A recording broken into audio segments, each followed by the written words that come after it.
Hello, this is your Congressman, Michael Burgess. A limited government, where enumerated powers are basic to our individual freedoms, is critical. This past week, the United States Supreme Court wrestled with the limits of the power of the federal government and its relationship with each of us. I was present in the court chamber this past Tuesday for the arguments presented about the health care law requirement for all Americans to purchase health insurance. That's what's known as the individual mandate.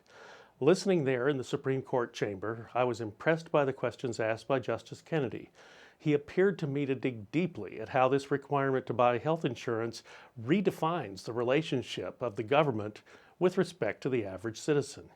If government can require you to buy health insurance, then does the government have a newly established power? And if there is a new power, what are the limits on said power? The questions were thoughtful, and the sense of history was palpable in the courtroom. At times I was concerned about the validity of some of the premises presented. Justice Sotomayor made what I thought was an astonishingly uninformed suggestion that a child might be thrown out of an emergency room and left to die from an allergic reaction.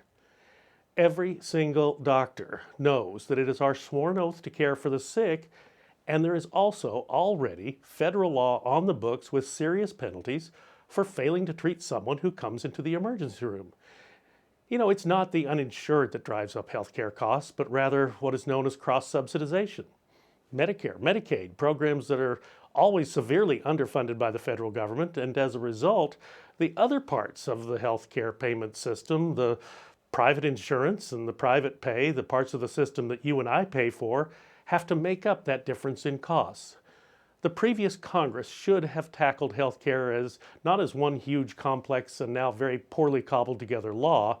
Instead, we should focus on health insurance and the 7 to 9 insurance reforms that are within practical reach of solving. For example, let's fix the problems that would go a long way to preventing someone with exclusion from coverage.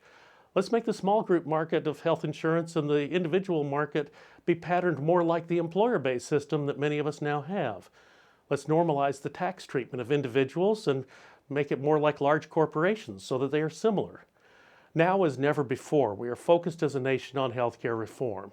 So let's do this thoughtfully, let's do it decisively, and let's not destroy a system that is arguably working well for more than 2/3 of the population. It can always be improved, but let's do it right. Thank you for taking the time to listen. Please visit my website, burgess.house.gov, to learn more about this and other concerns before the United States Congress. May God bless you and your family, and as always, may God bless Texas.